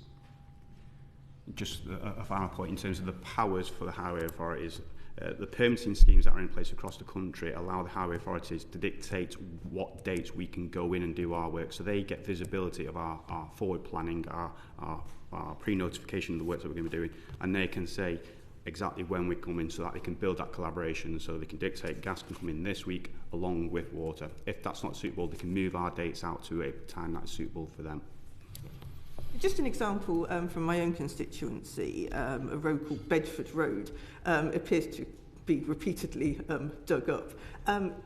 One of the reasons that I am constantly given is that it's because of the new build estates in the vicinity. And in fact, there's 4 different developments, different housing developments going on at the moment. So I was interested to know if you think there's a particular issue around new build. And when I raised it with the council, they said, and I quote, "We're unable to identify any collaboration opportunities," rather saying because there were so many different players there.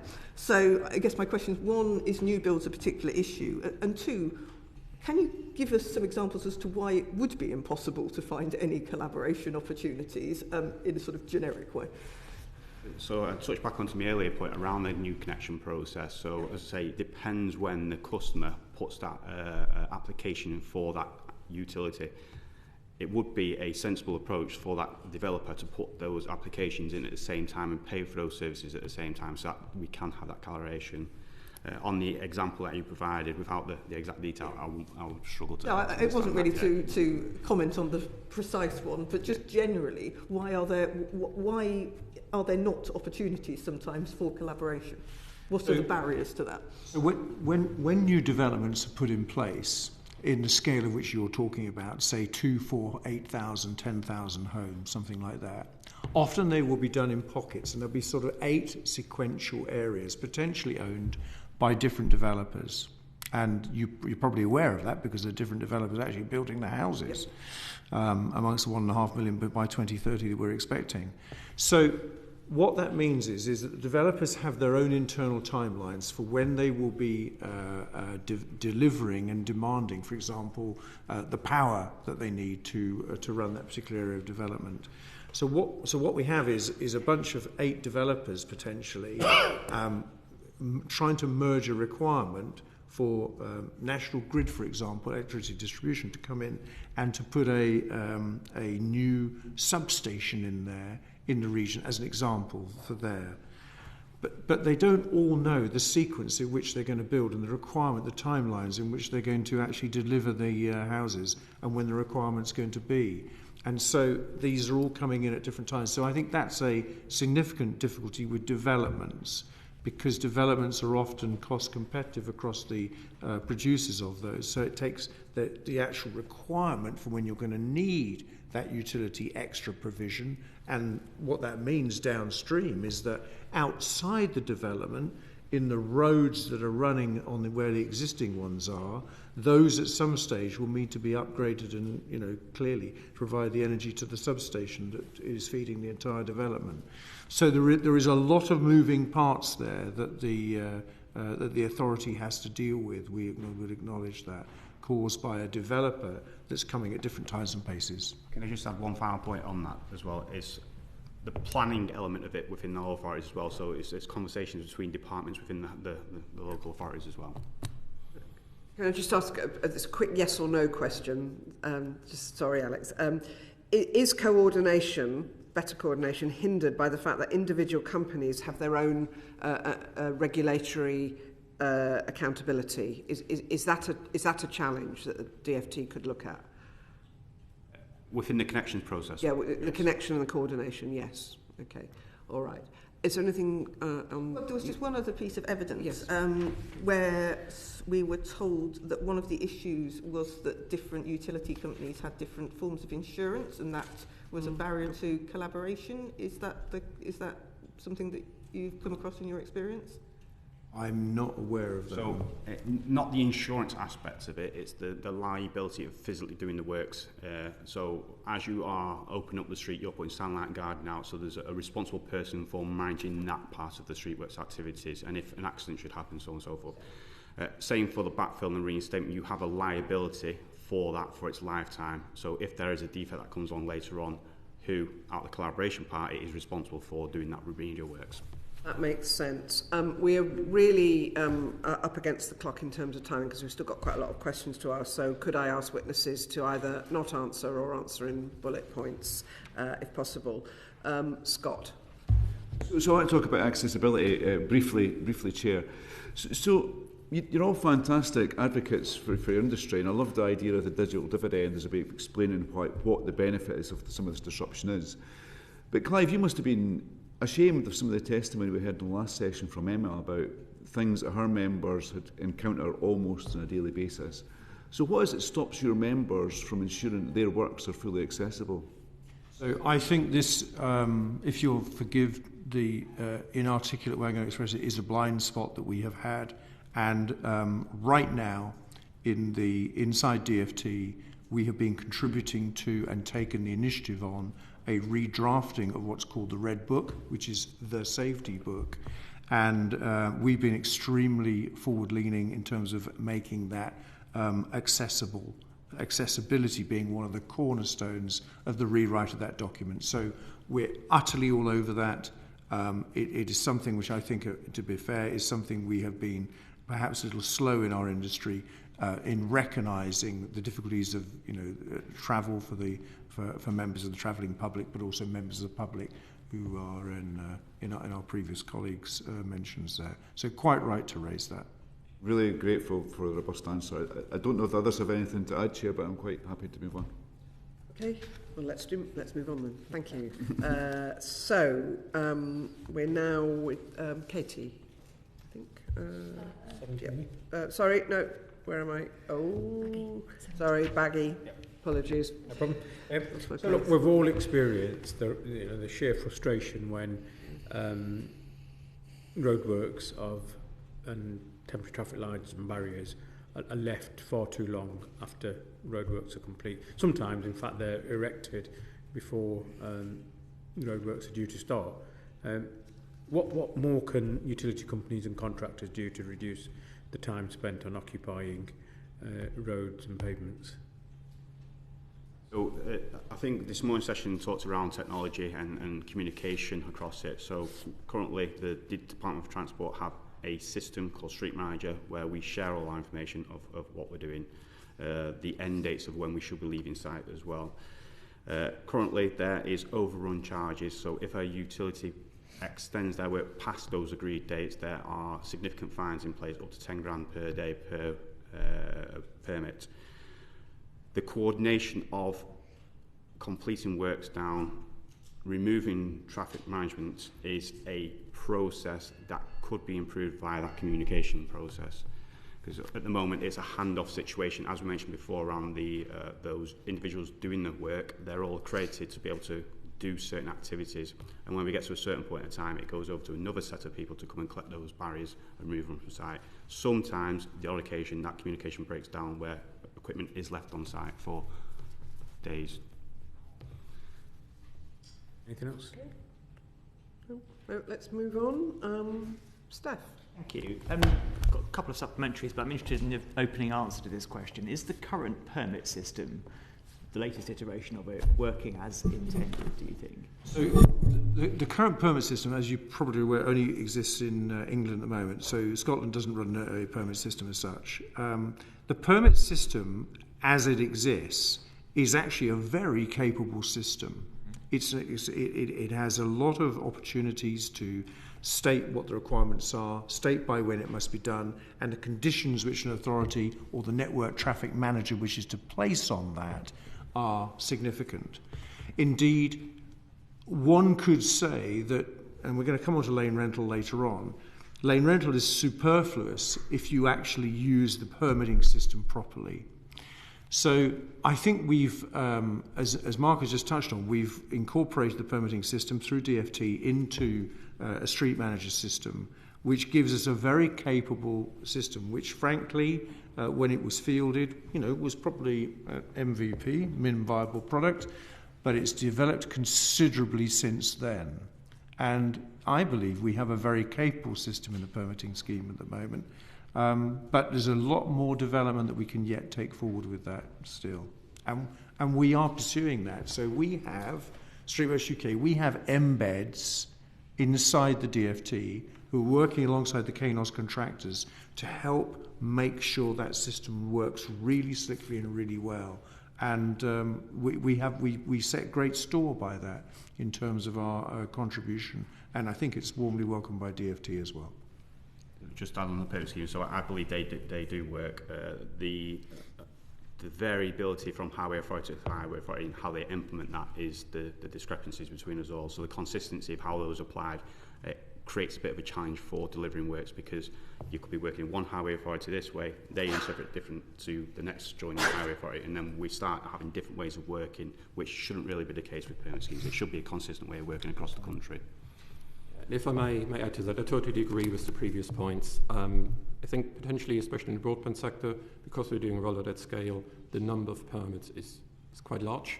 It can also cross local authority boundaries, which then sort of makes that problem that was just mentioned of different standards being applied even larger.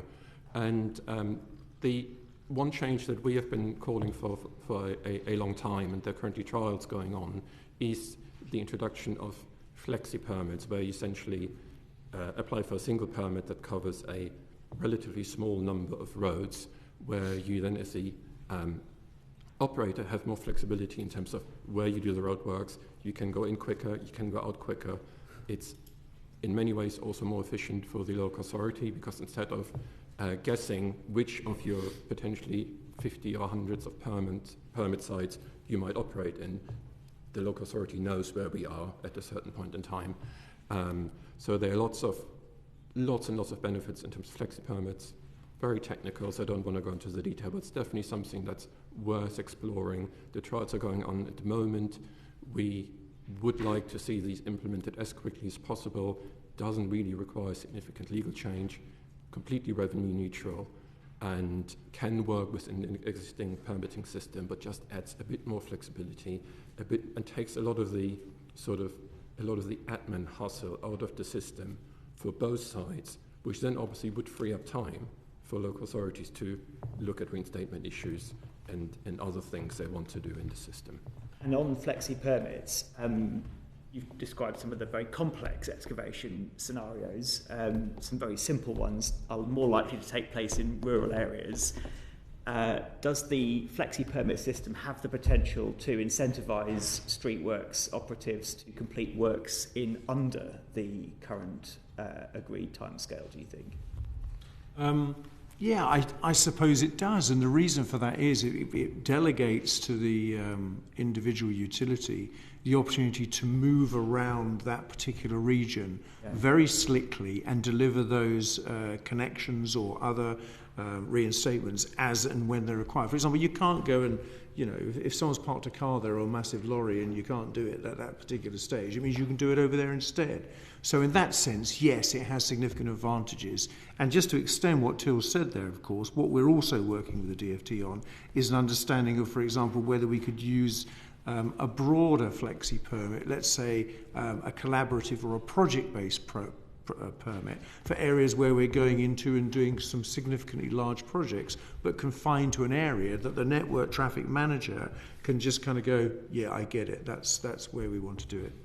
Okay, we just want to touch on lane rental, which is an overlay for certain roads, certain busy periods. Katie.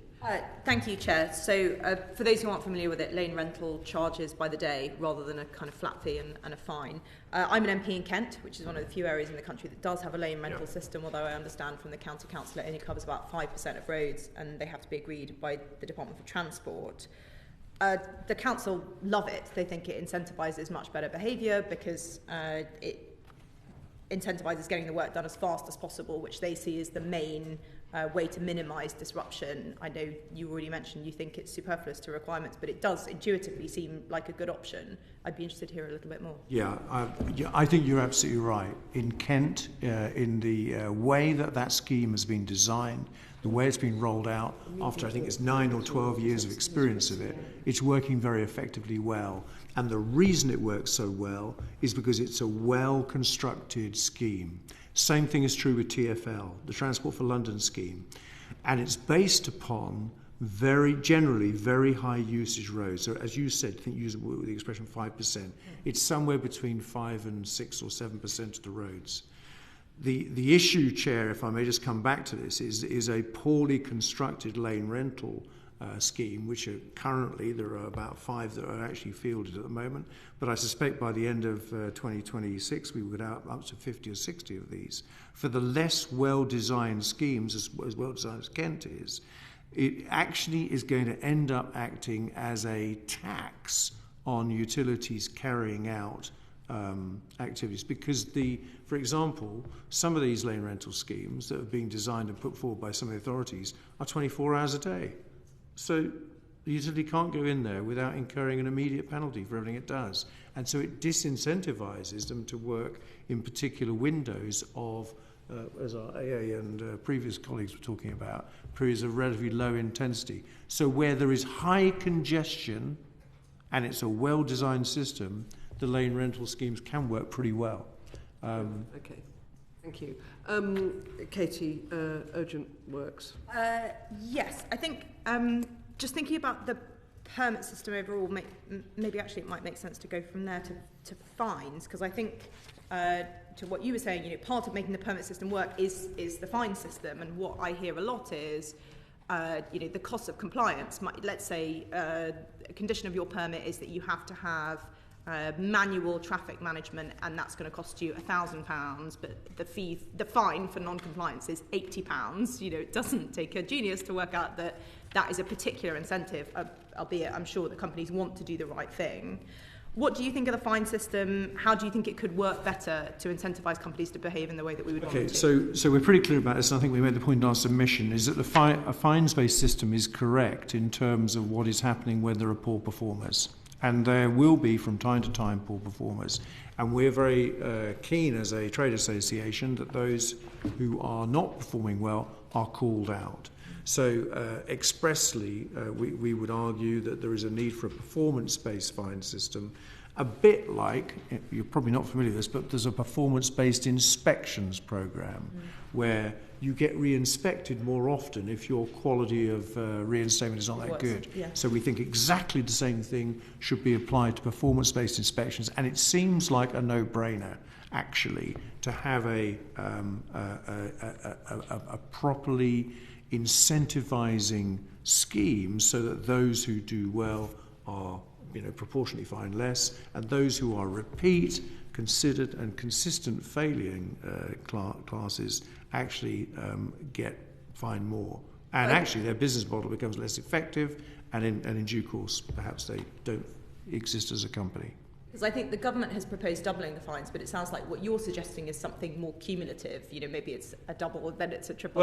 As you go on. Potentially, yes. I think what the government has done has leaned forward early ahead of your deliberations here and imposed an increase in those fines as of December 24. I think we believe that actually a performance-based system, whether up or down on that, would be exactly the right way to go. Okay, and it's something the DFT's consulting on. Urgent works. And just, I think the final piece of this puzzle is immediate work permits, which aren't really permits because they don't involve permission. But what I hear a lot is, you get an emergency, particularly a repeated emergency in the same place. If you have an immediate work permit, you can dig up a new road, which is very painful given how expensive it is to resurface. Of course, utilities companies deal with tons and tons of emergencies, storms and floods and things, but it does seem like some of these are basically just the infrastructure breaking down. I'll let Mark come in on this, but I think it's pretty clear in the DFT evidence submitted, if I read it correctly, is that there has been examination or inquiry into has there been an abuse of the immediate emergency activities, and I believe DFT were very clear that there had not been abuse of that. Do you want to add anything? Just to the point around, it is, as you state there, a permit that is put in place with no notice. Once it lands in street manager, the highway authorities have the ability to assess it and dictate, again, when we should be finishing work, how we work on site. They have the ability to impose variations, reduce work durations and stuff like that. So there is ways and mechanisms of the highway authorities managing that. in terms of the emergency side of it and urgent side of it, obviously there's an explanation in terms of why we have emergency works permits versus planned urgent works. So the risk to life, obviously, in a gas sector, we attend a site within an hour, and then whatever we find is like, we're going to have to do that. And generally, they will deal with the situation first, and then we'll start collating the information for the permit, which could take up to 2 hours for us to issue that out to the street manager. So there's genuine reasons.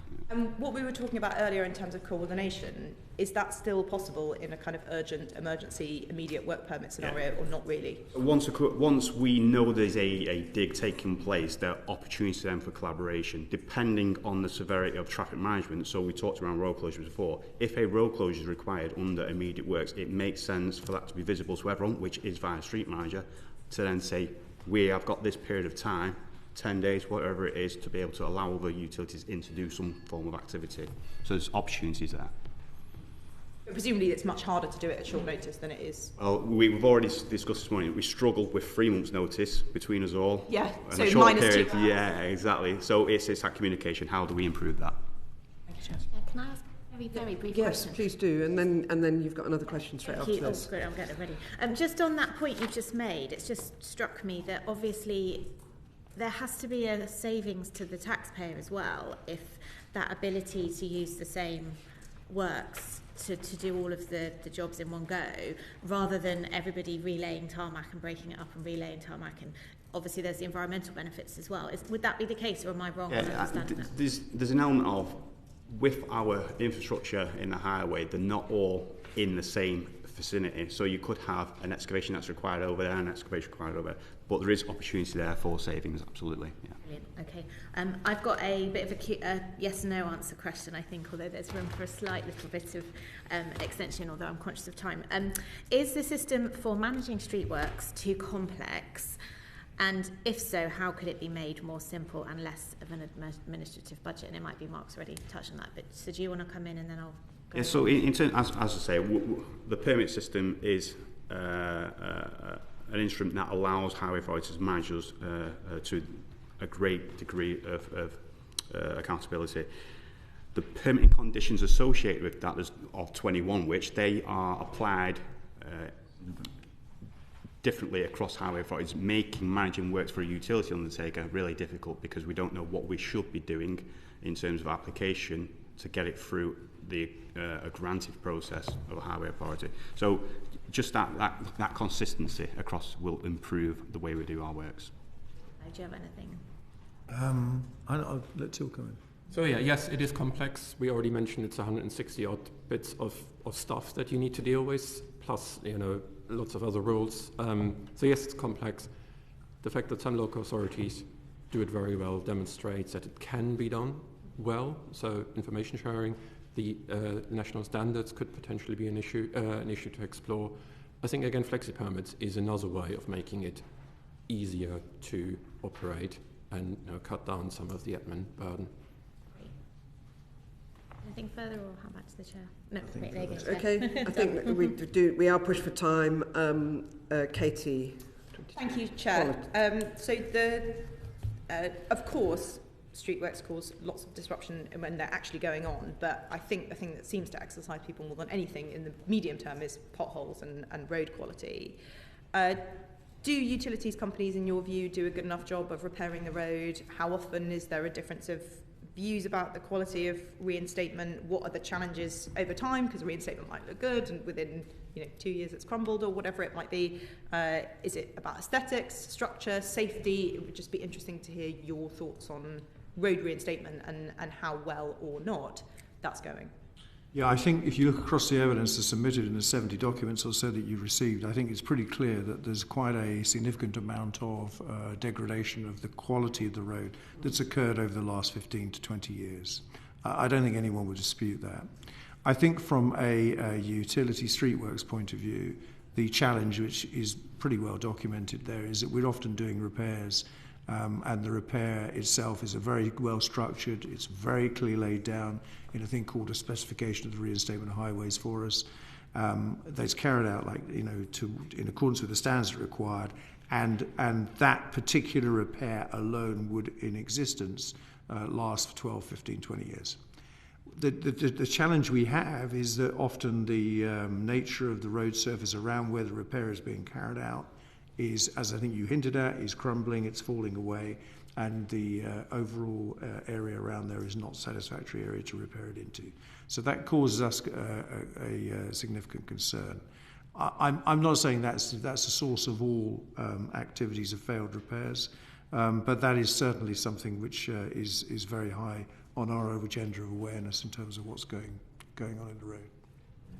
If I just may add to that, obviously that was raised earlier on, it's not just utilities and broadband companies doing street works, it's highway authorities, local authorities doing the same work for a variety of reasons.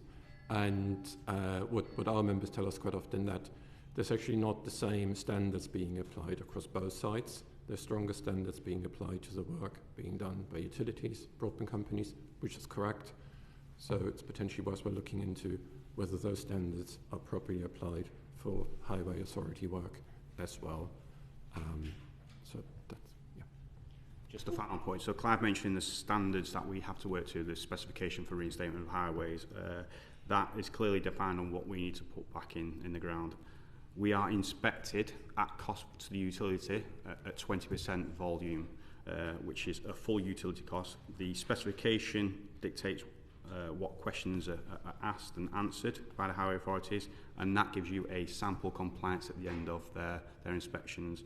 And across the last 2 years, we've had 260,000 inspections on the works that have been taken at a 92% compliance rate.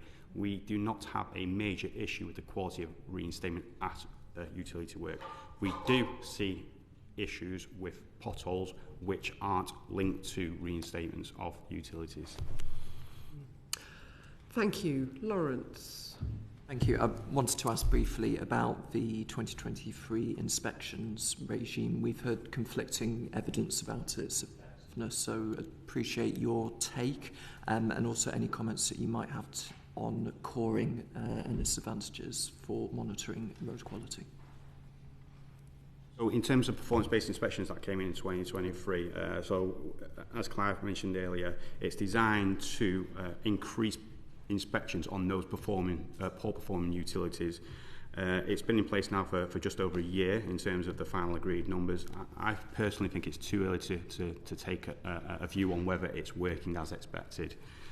In terms of the coring aspect of it, the coring is required to understand the technical compliance. And I'll just explain what I mean by technical compliance. You have a specification which is performance-based, whether you're performing at the end of your guarantee period, and you have a technical aspect of it to understand whether you constructed that reinstatement correctly in the first place. The coring is a vital part of understanding our technical compliance. But what I would say is that at the moment, coring is done by various organisations across the country to different standards, again, in different ways of testing. And also, it's always a lagging measure. It's 2-3 years after we've done the reinstatement, which doesn't allow us really for the improvement process of working for team next week, next month to be able to drive that improvement. And that's why we're calling for a centralised, standardised coring system, because, you know, to be perfectly blunt with you, there are some commercial companies doing coring which are not really being completely honest and truthful in terms of what they do, would be our observation. They are incentivised to draw problems with the core, which we're not always persuaded there are. Thank you. Okay. Thank you. Okay, last couple of questions. Ollie. Sticking with the reinstatement theme, you may be aware that in Scotland, the period for the quality guarantee of that reinstatement is 6 years compared to 2 years in England. Would you support implementing that 6-year guarantee period in England? No, we absolutely would not. And we had a long conversation about this actually in the last 2 or 3 days about how to address this to the committee. This is an extremely complex topic. And Chair, if it's all right, I'd like to provide you a written note which sets this out, because I could talk about it, to be honest, sir, for about 45 minutes. It really is an extremely complicated area, delving into both the commercials and in terms of the practical guarantees that lie behind it. I think worth adding to that, it's only recently been implemented in Scotland, so it would be subject to the submission there. Worthwhile looking at how it's actually going to work in practice in Scotland before rolling it out nationally. So it's a good test case that it's there in Scotland, and we can probably learn from that over time. There are some things about Scotland which we actually think would be very, very proactively successful, and that's the example, and you're going to hear from him in about 2 or 3 weeks' time from the Scottish Roadworks Commissioner. Well, you'll love the checks. You've anticipated my next question. I thought I might. The chair will love you, rather. I thought I might. And actually, I think we believe, for the various reasons that Mark has alluded to, in terms, and indeed Till's discussed, in terms of the collective performance for us as an industry involving both utilities and authorities. We come together, as I described at Hawke. We have a dispute resolution process, and it doesn't really have that captured oversight that it needs. And we have seen that over the 20 years now, for which the SRWC, the Scottish Roadworks Commission, existed, 4 consecutive SRWCs, has driven a quality and a standard across the board, which has been good. I think it's brought up to a standard where, to be honest, where it should have been a long time ago. But overall, we see, because I sit on the RORC Scotland, the Roads and Utility Committee Scotland, that the SRWC has a beneficial presence and activity in that sense. Yes. Mr. Sommer and Mr. Whittaker, would you agree with that? Yeah, I agree. So anything that brings consistency and a parity in terms of how we all work in the public highway, I fully support. Yep, totally. Excellent. That comes to an excellent conclusion to today's session. I'd like to thank the witnesses very much for your evidence, and it's been really helpful. We look forward to gathering further evidence as we progress with our inquiry, and as I said to the other witnesses, if you think of something that you'd like to add to your written evidence, do send it in. That concludes today's meeting. Order.